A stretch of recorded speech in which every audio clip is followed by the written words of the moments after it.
Hello बच्चों। Start करते हैं क्वेश्चन नंबर 11। क्वेश्चन नंबर 11 आपके सामने ये रहा। जल्दी से क्वेश्चन को पढ़ते हैं और देखिए कितना आसान है इसका एक्सप्लेनेशन। ठीक है, आप सबने ट्राई कर लिया? ठीक, तो कोशिश करते हैं और इसे सॉल्व करते हैं। बहुत सिंपल क्वेश्चन नंबर 11 बहुत ही सीधा है। देखिए कहता है कि ऑर्गेनिक कंपाउंड ए है। ठीक है, ए ऑर्गेनिक कंपाउंड है जिसका फॉर्मूला हमें दे रखा है C8H16 और O2, ये हमें प्रोवाइड कर रखा है। अब कहता है कि इसको हाइड्रोलाइज किया गया है डाइल्यूट सल्फ्यूरिक एसिड, मतलब आप यहाँ पे H+ दिखा दें। डाइल्यूट सल्फ्यूरिक एसिड के साथ हाइड्रोलिसिस करने पर दो कंपाउंड्स मिलते हैं, it is B and C। एक कंपाउंड B है और एक कंपाउंड C है। कहता है कि B कंपाउंड कार्बोक्सिलिक एसिड है, ये कार्बोक्सिलिक एसिड है, ये आपका कार्बोक्सिलिक एसिड है, और ये वाला कंपाउंड क्वेश्चन में लिखा है कि एक अल्कोहल है।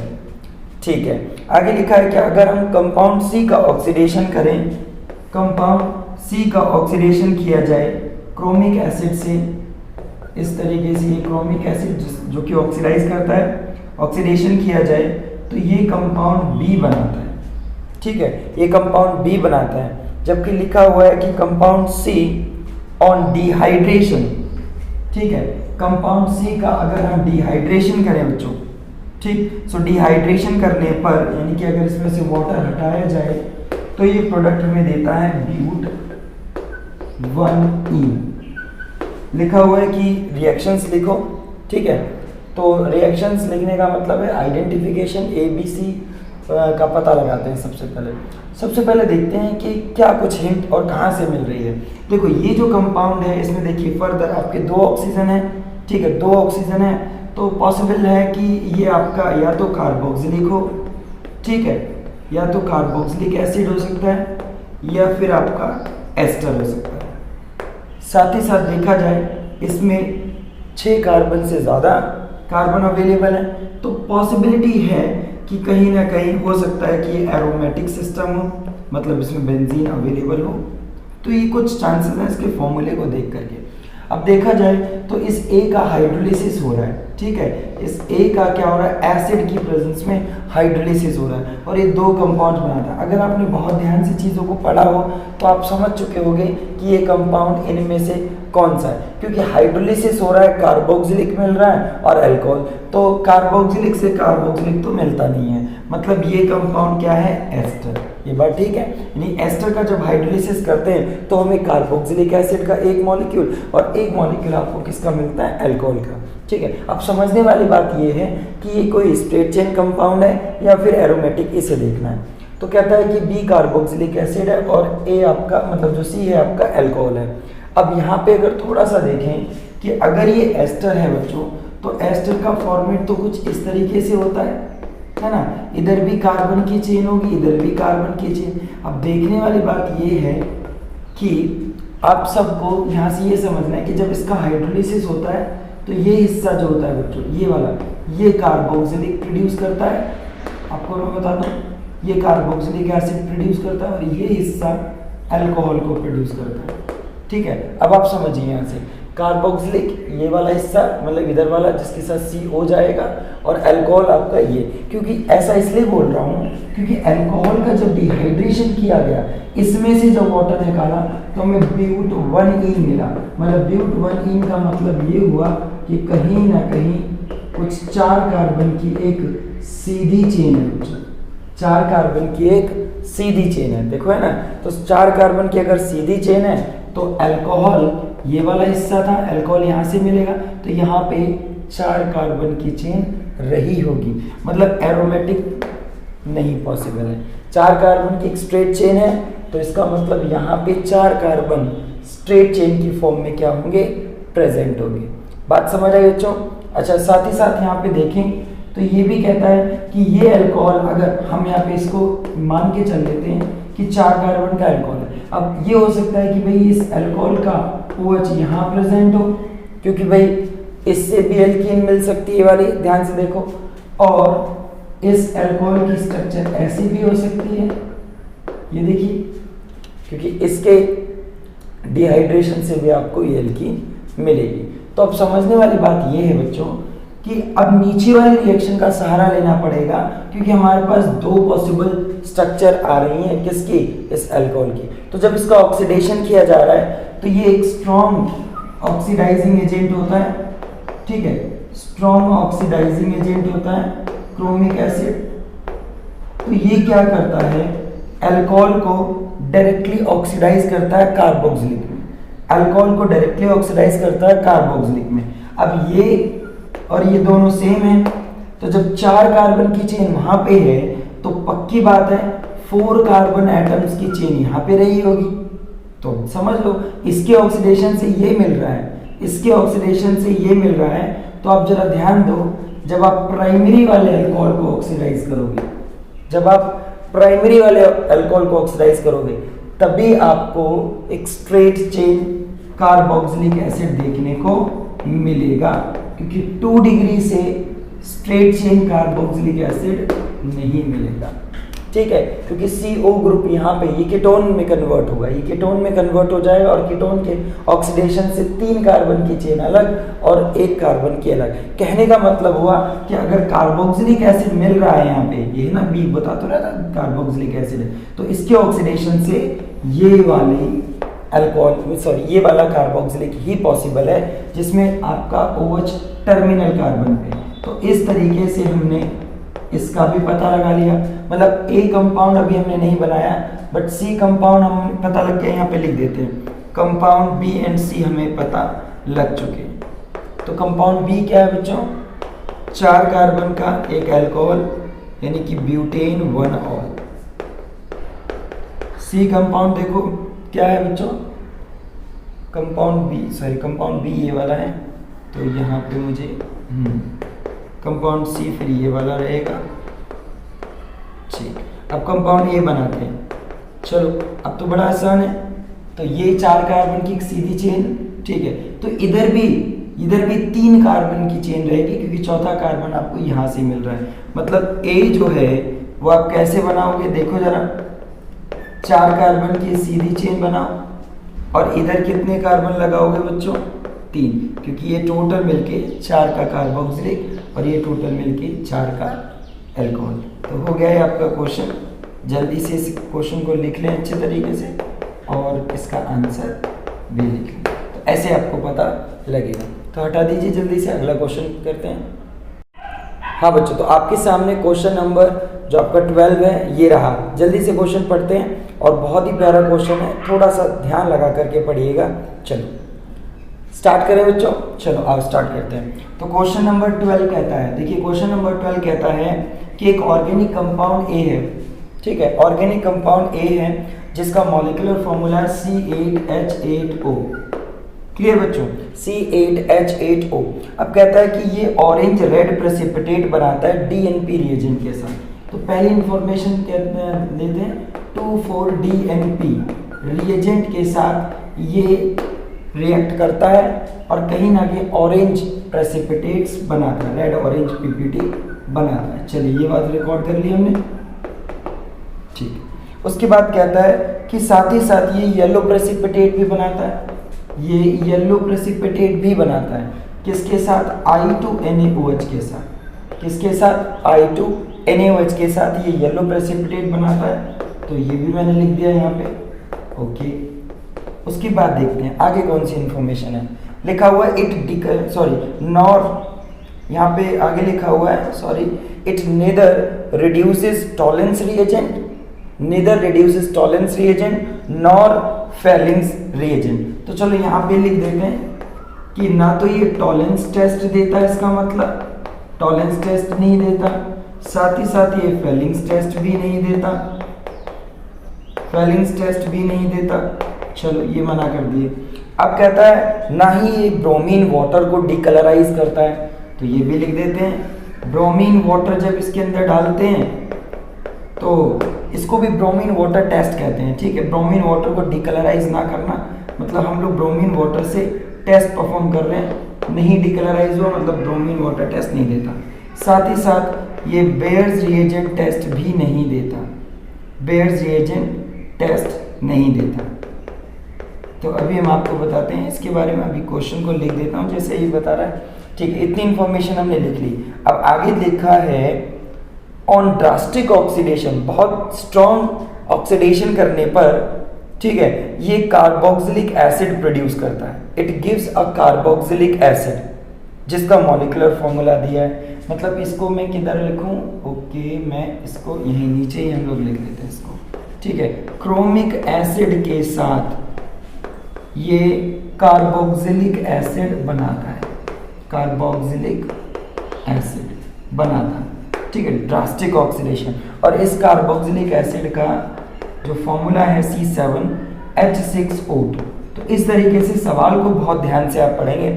और अब लिखा है कि आप आइडेंटिफाई कीजिए कि कंपाउंड ए और बी क्या है। मतलब ये वाला कंपाउंड बी है और ये कंपाउंड ए। तो अब हमें आइडेंटिफाई करना है, ठीक है, इनके स्ट्रक्चर बनानी है, फिर सभी रिएक्शंस को पूरा कर देंगे जो इस हो रही हैं। तो सबसे पहले देखें तो सबसे पहली रिएक्शन से एक इंफॉर्मेशन मिलती है। आप सबको पता होगा डीएनपी टेस्ट कौन कौन देता है। एक तरीके से डीएनपी टेस्ट है।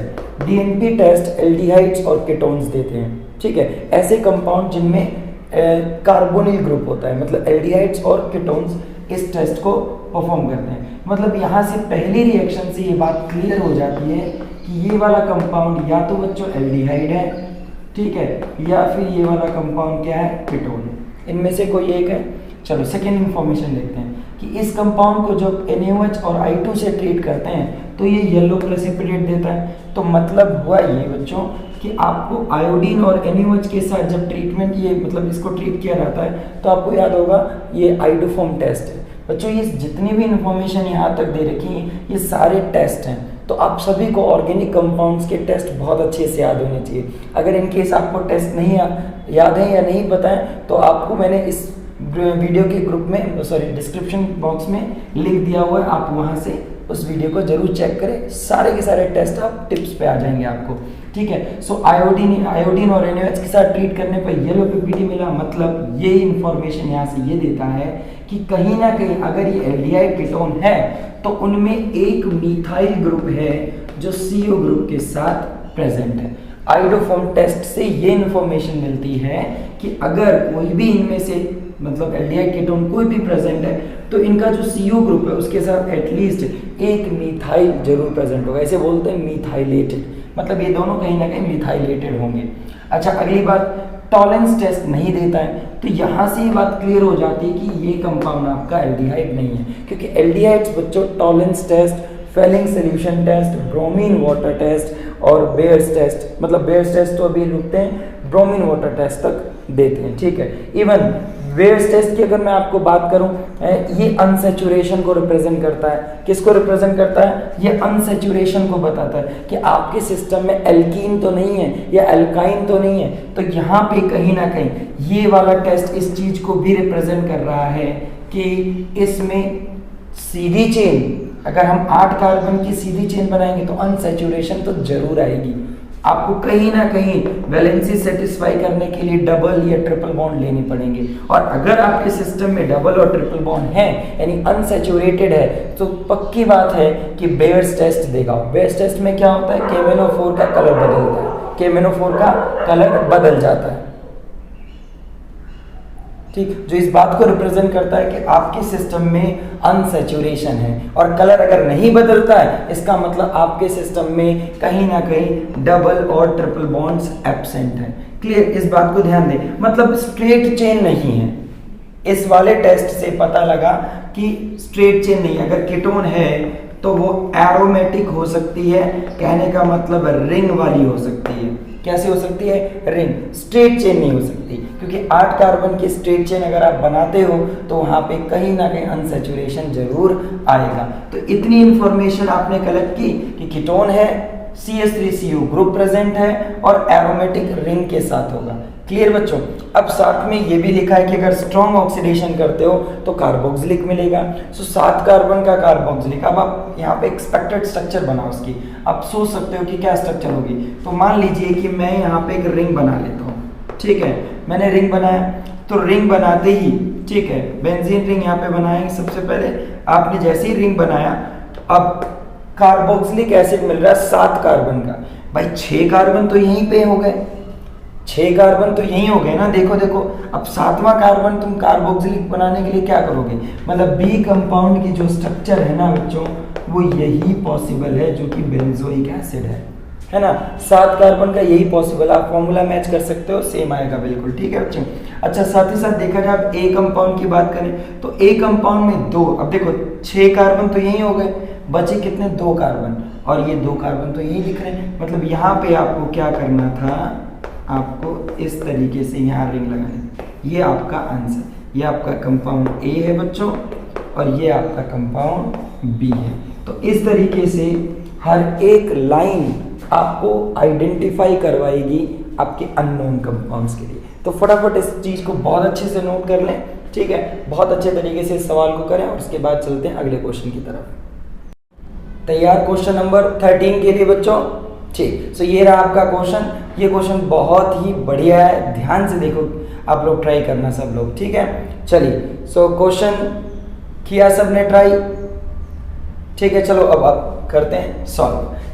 क्वेश्चन नंबर 13, देखो सवाल कहता है एन ऑर्गेनिक कंपाउंड ए, सारे एक ही पैटर्न पे सवाल है बच्चों, बस हमें आइडेंटिफाई करना है वो अलग अलग इंफॉर्मेशन कलेक्ट करके, ठीक है। एक ऑर्गेनिक कंपाउंड ए है लिखा हुआ, जिसको ट्रीट करते हैं इथाइल अल्कोहल से। इथाइल अल्कोहल कैसे लिखेंगे, ऐसे, इथाइल अल्कोहल से ट्रीट करते हैं। तो ये बताता है कि एक कंपाउंड बी मिलता है और एक कंपाउंड बच्चों मिलता है सी। ये बी कंपाउंड बता रहा है कि ये कार्बोक्सिलिक है, देखो ये वाला कंपाउंड बता दिया इन्होंने कौन सा है, कार्बोक्सिलिक। चलो ये वाली इंफॉर्मेशन दे रखी है। अब आगे लिखा है hydrolysis of C under acidified conditions gives B and D.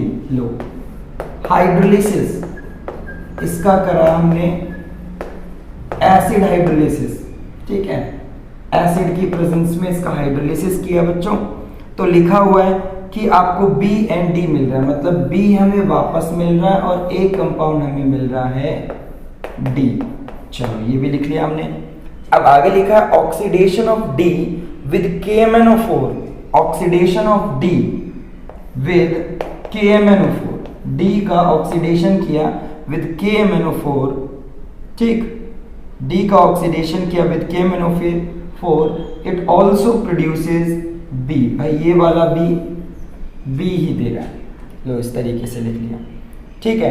अब आगे देखो क्या कहता है, बी ऑन हीटिंग विद, लो यहां से कहानी आगे चलेगी, B on heating with calcium hydroxide, heating with calcium hydroxide compound मिला ए हैविंग मॉलिक्यूलर फॉर्मूला, जिसका फॉर्मूला है C3H6O, ओके, ठीक है। E does not give Tollens test, भाई ई जो है ये टॉलेंस टेस्ट नहीं देता, यहाँ पे लिख देते हैं इस बात को भी कि ये टॉलेंस टेस्ट नहीं दे रहा है, ओके।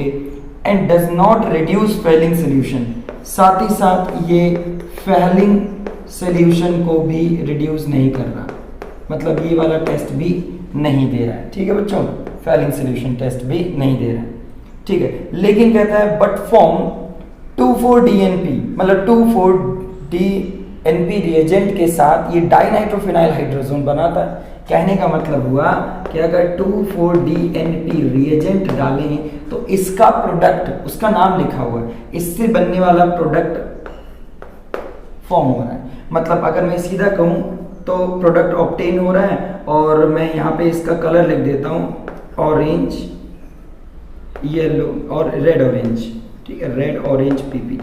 तो हमें ये लिखने की जरूरत नहीं, बाकी इतना जरूर पता होना चाहिए कि हाँ ई जो है वो 2,4-DNP के साथ प्रोडक्ट बना रहा है, ठीक है बच्चों। अब आगे देखते हैं क्या कहता है। तो सवाल पूरा हुआ और अब हमें आइडेंटिफाई करना है। तो अब समझने वाली बात ये बच्चों कि कहाँ से क्या हिंट मिल रहा है, थोड़ा सा ट्रिकी क्वेश्चन है, ध्यान से देखना पड़ेगा कि हर जगह पे अगर हम देखें, जैसे ए कंपाउंड, हमें बिल्कुल इसका फॉर्मूला तक नहीं पता, हमें ये नहीं पता कि इसका नेचर क्या है, ठीक है। साथ ही साथ ट्रीट किया बी और सी मिला, एक कार्बोक्सिलिक है तो दूसरा नहीं पता क्या है, एक कार्बोक्सिलिक है तो दूसरा नहीं पता क्या है। और इसके बाद इसको जब हाइड्रोलाइज किया, क्योंकि हाइड्रोलिसिस के तो कई केसेस हैं, नाइट्राइल्स का भी हाइड्रोलिसिस हमने पढ़ा है, एस्टर का हाइड्रोलिसिस हमने पढ़ा है मोस्ट कॉमनली। तो अब ये किसका हाइड्रोलिसिस ये नहीं पता, लेकिन इस सी का हाइड्रोलिसिस करने पर एक प्रोडक्ट तो देता है कार्बोक्सिलिक, है ना। इसका हाइड्रोलिसिस करने पर एक प्रोडक्ट तो कार्बोक्सिलिक है, दूसरा प्रोडक्ट नहीं पता कौन है। लेकिन इस प्रोडक्ट को जब ऑक्सीडाइज कर दिया गया, ध्यान से देखिए, जब इसको ऑक्सीडाइज किया गया तो मिल गया वापस कार्बोक्सिलिक। मतलब कहीं ना कहीं हिंट आप समझ गए हैं कि ये सी कंपाउंड क्या एक्सपेक्टेड है। चलो थोड़ी बहुत हिंट आ गई होगी आपको। कार्बोक्सिलिक दे रहा है और यहाँ कोई तो ऐसा है जिसको ऑक्सीडाइज किया, वो भी स्ट्रॉन्ग ऑक्सीडेशन, देखो स्ट्रॉन्ग ऑक्सीडेशन किया स्ट्रॉन्ग ऑक्सीडाइजिंग एजेंट से, तो ये मिला। सो आप समझ गए हैं ना? बिल्कुल बिल्कुल, मैं मानता हूँ आपको समझ आ गया होगा, ठीक है, पक्की बात। अच्छा दूसरी चीज, इस कार्बोक्सिलिक एसिड को कैल्शियम हाइड्रोक्साइड से ट्रीट किया। इवन यहाँ पे कुछ मिसिंग तो नहीं, एक बार मैं चेक कर लेता हूँ, क्योंकि यहाँ पे कैल्शियम हाइड्रोक्साइड के साथ कोई और भी तो कंडीशन नहीं है, या फिर इतना ही है। On heating with calcium hydroxide A having molecular formula, ये मिला। लेकिन यहाँ पे इस क्वेश्चन में थोड़ा सा इन्होंने मिसप्रिंट कर रखा है, यहाँ पे एक और वर्ड आना चाहिए, ड्राई डिस्टिलेशन। हाँ बच्चों, ये चीज़ और आनी चाहिए, क्योंकि ये वाला पार्ट मैं आपको अलग से भी समझाऊंगा, ठीक है, ये वाला केस। चलो, जो भी XYZ E बना, उस E का फॉर्मूला मिला है ना, चलो खुश हो जाओ उस फॉर्मूले से। उस फॉर्मूले को देख करके ये तीन ही हैं, ये तीन आपकी जो यहाँ पे हिंट है ना, ये इसकी स्ट्रक्चर बता देंगे आपको। चेक करो, देखो DNP टेस्ट अभी आपको बताया कौन देता है, या तो एल्डिहाइड होगा ये, या तो एक कीटोन होगा, मतलब CO ग्रुप वाले कंपाउंड एल्डिहाइड और कीटोन ये देते हैं। अब लेकिन नीचे वाले रिएक्शंस देख सकते हो आप, एल्डिहाइड की दोनों, ये भी एल्डिहाइड टॉलेंस रिएजेंट भी देता है एल्डिहाइड, और कीटोन फेलिंग सॉल्यूशन भी देता है एल्डिहाइड, ये दोनों रिएक्शन देते हैं, लेकिन ये कंपाउंड नहीं दे रहा।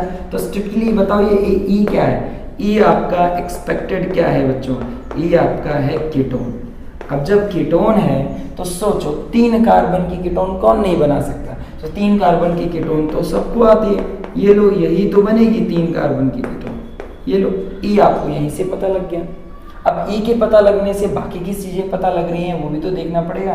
बिल्कुल चेक करते हैं। अभी E जो है मदद करेगा इस B को पता करने में कि ये कितने कार्बन का कार्बोक्सिलिक है, ये कितने कार्बन का कार्बोक्सिलिक एसिड है। चलो पता करते हैं। उसके लिए मैं आपको यहाँ पे एक रिएक्शन बता रहा हूँ बच्चों, वो थोड़ा सा ध्यान से देखना।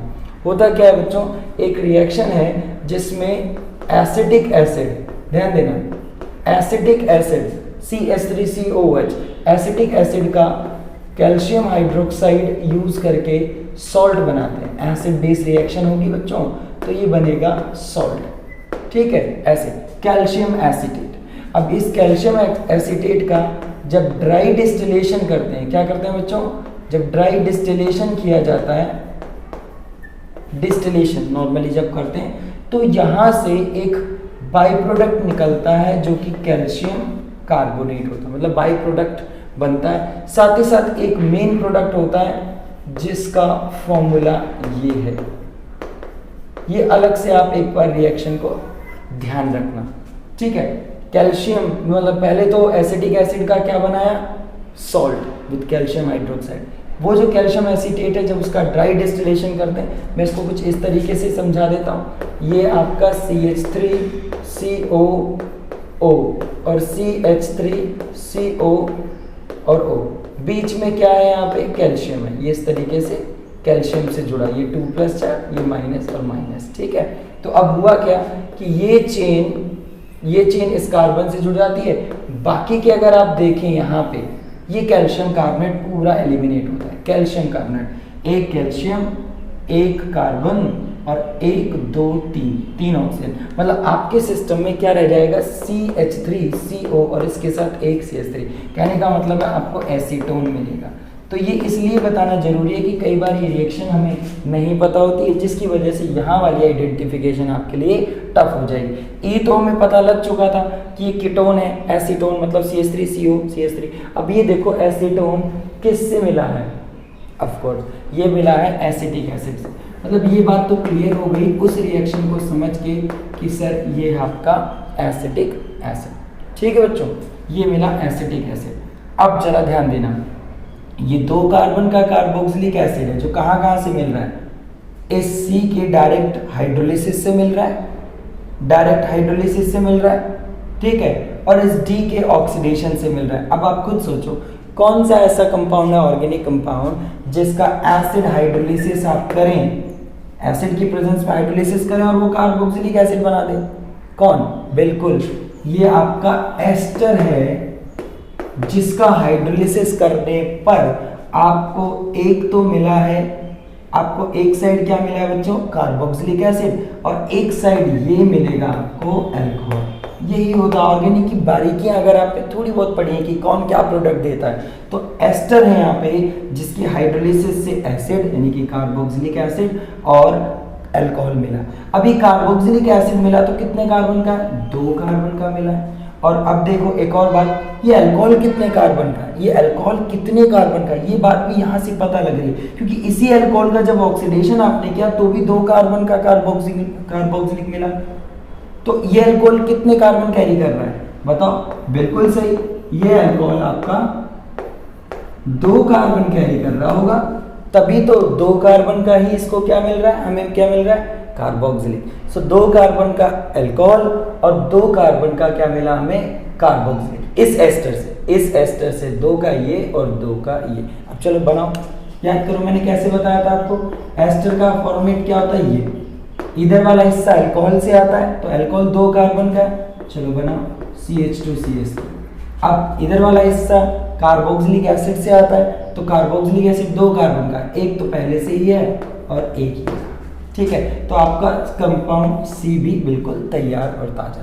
E हमने बना लिया, D हमने बना लिया, C हमने कंपाउंड बना लिया, B हमने बना लिया। अब पता लगाते हैं कि A कौन सा है। अब खुद सोचो एक बार कि ये कंपाउंड कुछ ऐसा है जिसके अंदर इथाइल अल्कोहल से ट्रीटमेंट हुआ है, तब आपको ये 2 कंपाउंड मिले, इथाइल अल्कोहल। सोचने वाली बात है। तो अब यहाँ पे देखो इन दोनों में से देखो ये इथाइल वाला पार्ट कहाँ देखने को मिल रहा है, इथाइल वाला पार्ट ये देखो, ये मिल रहा है, ये रहा इथाइल का हिस्सा, है ना, ये रहा इथाइल का हिस्सा। इसका मतलब अगर मैं वो हिस्सा हटा दूं, यानी वो वाला हिस्सा हटा दूं, तो ये दोनों आपस में जुड़े रहे होंगे, ठीक है, ये दोनों आपस में जुड़े रहे होंगे, तो बस हो गया काम खत्म। ये दोनों कार्बोक्सिलिक और ये आपस में, यानी कि कार्बोक्सिलिक एसिड और एस्टर आपस में पता है किस कंपाउंड में होते हैं, ध्यान दो, ये होते हैं आपके एसिड एनहाइड्राइड में। किस में होते हैं, एसिड एनहाइड्राइड में। मैंने कहा था सवाल बहुत अच्छा है, अच्छे लेवल का है, ध्यान से एक बार इसको ट्राई करिएगा। कार्बोक्सिलिक और एस्टर दोनों किसके अंदर मिलते हैं, एसिड एनहाइड्राइड को जब ट्रीट करते हैं, किससे, जब ट्रीट करते हैं अल्कोहल से। क्लियर। तो इसका जनरल फॉर्मूला तो हम सबको याद होगा, कुछ ऐसा होता है, देखो मैं तुम्हें सिखा देता हूँ, ये कुछ इस तरीके से। अब अल्कोहल आया और अल्कोहल ने क्या किया, मान लो कि अल्कोहल ने, ये आया आपका अल्कोहल, तो अल्कोहल का एक, इनमें से कोई भी एक हिस्सा टूटेगा, मान लो सपोज ये बॉन्ड टूटा, ठीक है, तो यहाँ से आपका माइनस, ये प्लस और ये H प्लस। अब एक तो ये H प्लस, सॉरी ये वाला H जो है आपका इधर आके इसके साथ जाएगा तो RCOH कार्बोक्सिलिक बनाएगा। अब आप खुद सोचो ये RO माइनस जो है, ठीक है, इससे तो मिला RCOH, अब ये इससे जोड़ो इन दोनों को, चलो जोड़ो RCO और इससे ये जोड़ो OR, देखो एक मिला कार्बोक्सिलिक बच्चों और दूसरा हिस्सा मिला क्या, एस्टर। मतलब ये आपका क्या है, एसिड एनहाइड्राइड। अब सवाल उठता है इसकी स्ट्रक्चर तो बनाओ सर, स्ट्रक्चर बना देते हैं, तो स्ट्रक्चर बना देते हैं भाई। देखो ये वाला हिस्सा कार्बोक्सिलिक वाला CH3CO, अब बीच में O और एक CO और लगाना है आपको, क्योंकि एसिड एनहाइड्राइड बना रहे हो ना भाई, तो इतना। अब यहाँ कौन सी चेन रहेगी, क्योंकि भाई ये वाली चेन तो इसने दी थी, ये वाली चेन तो इसने दी थी, तो इधर वाली चेन है ना, इधर वाली ये रही, ये हो गया आपका कंपाउंड ए, है ना, ये वाली चेन है ना इधर वाली, देखो, ठीक है, और ये वाला हिस्सा था, ठीक, और जो एक्स्ट्रा वो उधर आया था वो इस अल्कोहल ने लिया। तो बहुत अच्छे से एक बार रिवाइंड करके समझ लेना सवाल को, बहुत ही अच्छा था। कोई एक जगह से आपको पूरे पार्ट का कंक्लूजन मतलब कहीं ना कहीं आइडेंटिफिकेशन करने के लिए हिंट मिल जाती है। ठीक है, तो जल्दी से इसे पूरा करो, फिर अगले सवाल की तरफ चलते हैं। ठीक है, रेडी बच्चों? क्वेश्चन नंबर 14 के लिए ये रहा आपका क्वेश्चन नंबर 14। बहुत ही सिंपल सवाल है, बहुत अच्छे से ट्राई करें, कुछ ही मिनट्स का सवाल है, इसमें ज़्यादा टाइम नहीं लगेगा। चलिए, क्वेश्चन पढ़ लिया सभी ने? ठीक है, पढ़ लिया होगा। ठीक, चलिए स्टार्ट करते हैं। चलिए बोर्ड पे स्टार्ट करते हैं। क्वेश्चन नंबर 14 कहता है 2 मोल्स किसी ऑर्गेनिक कंपाउंड के 2 मोल्स, तो मैंने आगे 2 लगा दिया, तो एक कोई ऑर्गेनिक कंपाउंड जिसके 2 मोल्स अगर हम लेते हैं और कहता है कि इसको ट्रीट करें किसी स्ट्रॉन्ग बेस से। अब मान के चलिए कि आपका बेस NaOH है या फिर KOH आप ले सकते हैं। ठीक है, तो इसमें लिखा हुआ है कि भाई ये 2 कंपाउंड बनाता है, एक B और एक कंपाउंड मिलता है C। ठीक है, कंपाउंड B जो है जिसका डिहाइड्रोजिनेशन करने पर कॉपर के साथ, डिहाइड्रोजिनेशन मतलब कॉपर के साथ, तो हमने एक ही रिएजेंट सीखा हुआ, मतलब एक ही कंडीशन पे सीखा, कॉपर एट 573, तो लिखने की जरूरत नहीं है। इसमें मैंने आपको बता दिया एडिशनली कि कॉपर जो है वो इतने पे काम करता है, मतलब इस B में से 2 हाइड्रोजन हटाएगा और वापस आपको एक कंपाउंड प्रोवाइड करेगा। ठीक है, साथ ही साथ लिखा हुआ है कि जो C कंपाउंड है इसका अगर एसिडिफिकेशन किया जाए, मतलब इसमें एसिड डाल दिया जाए, एसिडिफिकेशन अगर हम इसका करें, ठीक है, तो एसिडिफिकेशन करने पर ये हमें कार्बोक्सिलिक एसिड देता है, मतलब जो D कंपाउंड है वो कार्बोक्सिलिक एसिड है। तो इस कंपाउंड का जो फॉर्मूला है बच्चों इन्होंने जो दिया है वो दे रखा CH2O2, मतलब अब आप मान लीजिए कि इस CH2O2 से आप कौन सा कार्बोक्सिलिक बना सकते हैं, तो एक ही कार्बन का, और एक कार्बन का आपका कार्बोक्सिलिक एसिड कौन सा होता है, ये, मतलब D कंपाउंड हमें सीधे ही पता लग चुका है। अब अगर देखा जाए तो D कंपाउंड अगर ये है तो यहाँ पे ये जो चीज़ है ये हमें पता लगानी है क्या है। ठीक है, मतलब ये एसिड, मतलब इसके अंदर एसिडिफिकेशन करने पर हमें ये मिल रहा है, तो पक्की बात ये सॉल्ट है। वापस देखो, इस C कंपाउंड को एसिडिफाइड किया है ना आपने, तब आपको ये कार्बोक्सिलिक एसिड मिला, मतलब ये कार्बोक्सिलिक एसिड का सॉल्ट रहा होगा। तो इस सॉल्ट में हमने एसिड डाला तो हमें फिर एसिड मिला, कार्बोक्सिलिक एसिड, तो ये कहीं ना कहीं आपका सॉल्ट है, सॉल्ट ऑफ कार्बोक्सिलिक एसिड। अब ये तो बनाना बड़ा ही आसान है भाई, क्यों भाई, क्यों आसान है? क्योंकि एक कार्बन का कार्बोक्सिलिक है तो एक कार्बन का ही ये कहीं ना कहीं सॉल्ट रहा होगा। ठीक है, यहाँ पे NaOH लिया है तो पॉसिबल है कि यहाँ पे ये मेटल आएंगे, अगर KOH होता तो मैं K लगा देता। अब अगर मैं पीछे की तरफ आऊँ तो देखो 2 मोल्स, यहाँ से भी हिंट मिल रहा था और यहाँ से भी हिंट मिल रहा है। 2 मोल्स जब भी दिखाई दे और बेस, अब ये 2 ही रिएक्शन एक्सपेक्टेड हो सकते हैं, एक तो एल्डोल कंडेंसेशन हो सकती है या फिर ये वाली आपकी कौन सी हो सकती है, कैनिज़ारो रिएक्शन। तो एल्डोल कंडेंसेशन या कैनिज़ारो में से देखते हैं कौन सी है भाई। एल्डोल कंडेंसेशन में एक प्रोडक्ट मिलता है, 2 मोल्स एक प्रोडक्ट बनाते हैं जुड़ करके, लेकिन यहाँ 2 मोल्स 2 प्रोडक्ट बना रहे हैं, तो आप समझ चुके हो ये कैनिज़ारो रिएक्शन है जिसमें सेल्फ ऑक्सीडेशन, सेल्फ रिडक्शन। तो इसका मतलब क्या हुआ कि सेल्फ ऑक्सीडेशन और सेल्फ रिडक्शन करेगा। साथ ही साथ देखा जाए तो ये कैनिज़ारो है, तो यहाँ पे ये रहा इसका ऑक्सीडेटिव प्रोडक्ट और ये रहा इसका रिड्यूस। तो आपको याद है रिड्यूस प्रोडक्ट कौन सा होता है, अल्कोहल। ठीक है, तो अब देखो एक कार्बन का अगर आपको ये मिलेगा तो एक ही कार्बन का ही रहा होगा, तो एक कंपाउंड आपका एक कार्बन का कौन सा एल्डिहाइड, कौन सा एल्डिहाइड होता है भाई, आपको पता है एल्डिहाइड ही तो देते हैं कैनिज़ारो रिएक्शन। तो एक कार्बन का एल्डिहाइड जिस पे अल्फा हाइड्रोजन एटम ना हो, क्योंकि आप सबको कंडीशन पता है कि कैनिज़ारो रिएक्शन में aldehyde without alpha hydrogen atom oxidise और रिड्यूस होते हैं। तो इसका ऑक्सीडाइज प्रोडक्ट ये है, तो इसका रिड्यूस बना दो फटाफट, कौन सा होगा सोचो। ए कंपाउंड तुमने पता लगा लिया, बी कंपाउंड एक कार्बन का अल्कोहल कौन सा होगा, एक कार्बन का अल्कोहल ये होगा। सी कंपाउंड सोडियम सॉल्ट है आपका। चलो हो गया ये आपका। अगले सवाल की तरफ बढ़ते हैं और ये वाला आपका फॉर्मिक एसिड। ठीक, इस तरीके से ये सारे आइडेंटिफाई हो गए। चलिए मूव करते हैं अगले सवाल की तरफ, क्वेश्चन नंबर 15। हाँ बच्चों, तो ये रहा आपका question number 15, last question word problem का। बहुत अच्छा लगेगा आपको, ट्राई कीजिए सब लोग, कोशिश कीजिए सब लोग लिखिए। पहले तो वीडियो पॉज करके लिख लिया होगा, ठीक है। लिखने के बाद चलिए स्टार्ट करते हैं। चलिए आइए बोर्ड पे देखिए, फटाफट देखिए।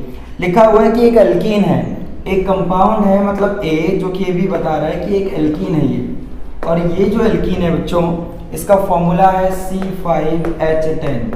इस एल्कीन का फॉर्मूला है C5H10। ठीक है बच्चों, अब कहता है कि जब इसका ओजोनेलिसिस किया गया, इस एल्कीन का जब ओजोनेलिसिस किया गया, ओजोनेलिसिस जब हम करते हैं O3 के साथ, ठीक है, और कंप्लीट ओजोनेलिसिस की अगर बात करें तो ये पूरा 2 स्टेप के बाद, ठीक है, तो कंप्लीट ओजोनेलिसिस और हाइड्रोलिसिस के बाद इसका आंसर जो है कहता है ये 2 कंपाउंड देता है, फाइनली ये 2 कंपाउंड देता है B एंड C। क्लियर? मतलब वहाँ पे इन्होंने सीधा लिखा है कि ओजोनेलिसिस करने के बाद 2 कंपाउंड देते हैं, बट ये अंडरस्टूड होना चाहिए कि ओजोनेलिसिस के बाद 2 कंपाउंड जब भी मिलते हैं जब फाइनली हाइड्रोलिसिस भी होता है, ठीक है। ओजोनेलिसिस में हाइड्रोलिसिस के बाद आपको जो है 2 कंपाउंड मिलते हैं B एंड C। अब देखते हैं आगे क्या लिखा है। लिखा है कंपाउंड B जो होता है, ये जो कंपाउंड है ये आपका आइडोफॉर्म टेस्ट देता है, ठीक है, आइडोफॉर्म टेस्ट देखा, बिल्कुल देख लेते हैं एक बार ध्यान से। Compound B gives Fehling, positive Fehling test, Fehling test देता है, ध्यान से देखिए, फेलिंग टेस्ट देता है, ठीक है, फेलिंग टेस्ट देता है, लिख लिया मैंने, ठीक है ना। ऑल्सो फॉर्म्स आइडोफॉर्म, लो ये आइडोफॉर्म टेस्ट भी देता है बच्चों, तो I2NaOH के साथ ये आइडोफॉर्म टेस्ट भी देता है, ये भी लिख दिया हमने। लिखा है कंपाउंड C जो है बच्चों, compound C does not give Fehling test, compound C जो है फेलिंग टेस्ट नहीं देता, फेलिंग टेस्ट ये भाई नहीं देता, यहाँ मना कर दीजिए, ठीक है, नहीं देता। आगे लिखा है बट फॉर्म्स आइडोफॉर्म, ये आइडोफॉर्म लेकिन बनाता है, लो आइडोफॉर्म टेस्ट यानी देगा, ये टेस्ट देगा, ठीक। अच्छा, उसके बाद लिखा हुआ है कि आइडेंटिफाई कीजिए कंपाउंड A, B, C और सभी स्ट्रक्चर्स जो है ना, मतलब रिएक्शंस जो है वो आप लिखिए। तो सबसे पहले आइडेंटिफिकेशन होता है, रिएक्शन का तो लॉजिक सभी को पता होता है। सो सबसे पहले कहाँ पे कौन से हिंट मिल रहे इसे देखा जाए, तो भाई चलिए हिंट देखते हैं एक बार।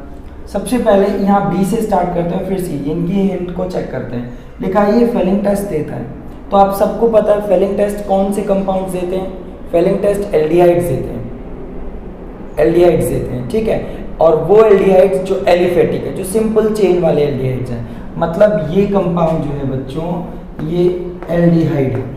ये बात क्लियर हो गई यहाँ से इस वाली रिएक्शन से। साथ ही साथ इधर वाली रिएक्शन क्या बताएगी, ये बताती है कि आइडोफॉर्म टेस्ट अगर दे रहा है तो मतलब ये मिथाइलेटेड एल्डिहाइड है। कैसा बच्चों, मिथाइलेटेड, मतलब इस एल्डिहाइड में CO के साथ एक CH3 है। अब आप जब भी इस एल्डिहाइड को बनाओगे तो कैसे बना सकते हो, अब भाई इधर तो और कोई चेन तो हो नहीं सकती है ना भाई, मैंने CO के साथ CH3 दिखाया है और मुझे एल्डिहाइड बनाना है, तो पक्की बात है यहाँ मुझे H ही लगाना पड़ेगा, क्योंकि मैं और कोई चेन लगाऊंगा तो फिर कीटोन बन जाएगा। तो ये तो क्लियर हो चुका बच्चों कि जो कंपाउंड B है ना, ये CH3CH हो गए, मतलब एसिटल्डिहाइड है, मिथाइलेटेड इसकी वजह से बनाना पड़ा, ठीक है, और एल्डिहाइड तो इसने क्लियर कर दिया, तो CH3CHO आपका ये तो फाइनल हो भी गया यहाँ से। अब कंपाउंड C की बात करते हैं। कंपाउंड C जो है आपका, यानी कि जो फेलिंग टेस्ट नहीं देता। अब फेलिंग टेस्ट कौन कौन नहीं देते, मैं आपको क्लियर करूँ तो फेलिंग टेस्ट बच्चों आपके कीटोन्स नहीं देते। अगर एल्डिहाइड कीटोन्स की बात होती है मोस्ट कॉमनली, यानी कि ये कहीं ना कहीं आपका ये वाला कंपाउंड ये पॉसिबल है कि ये कीटोन हो, ठीक है, या फिर फेलिंग टेस्ट आपके एरोमेटिक एल्डिहाइड भी नहीं देते। सुन रहे हैं आप, एरोमेटिक एल्डिहाइड भी ये टेस्ट नहीं देते। मतलब यहाँ पे मैं ये सोच सकता हूँ कि हो सकता है कि ये एरोमेटिक एल्डिहाइड हो। एक और बात, हो सकता है कि ये आपका कीटोन हो जो फेलिंग टेस्ट नहीं देता।